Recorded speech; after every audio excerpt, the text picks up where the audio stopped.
Well, Australia's been a fantastic market for us. It was the first place we flew to with the airline. And really, I think we've made a great difference. So in the year before we started flying, the Singapore inbound arrivals into Australia was pretty much flat.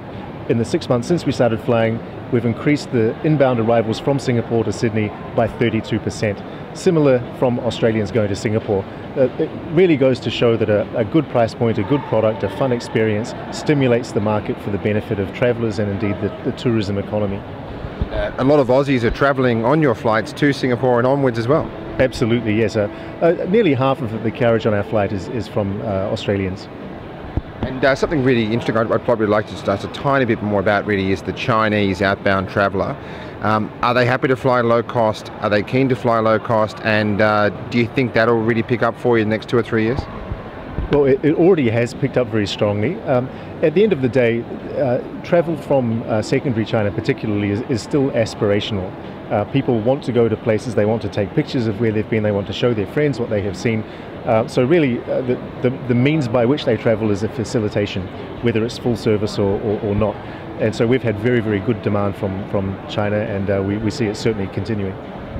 What's one of your secrets? How can you charge so little for some of these flights throughout Asia Pacific? Even Sydney, Singapore, we've never seen airfares on these prices, not that I've ever seen in my lifetime, on a Sydney, Singapore or Singapore, Sydney sector.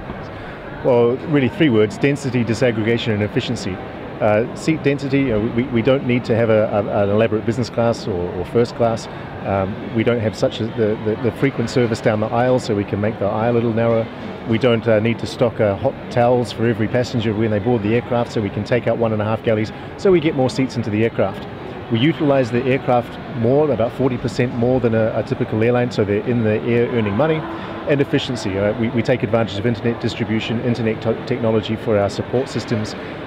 We are able to operate with much fewer staff than a legacy airline just because we've been able to start afresh. So you add those 3 up, our unit cost, the cost of providing a particular seat, is considerably less than the full service airline, in the order of more than 30-40%. And you're attracting a new generation of traveller by doing that, aren't you? Well, we're stimulating demand. People that perhaps didn't consider going to Singapore for a 4-day trip, or from Singapore to Sydney for a 4-day trip, didn't consider bringing the family along when they went on a business trip.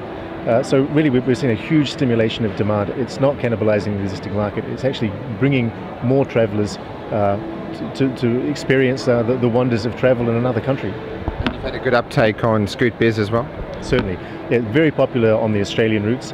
People value the extra 6 or 7 inches of legroom and width, and they see, well, for the same price as a legacy airline economy class, I can get all this extra space, all this extra pitch. Why not? What about the travellers who say, I'm missing out on my points?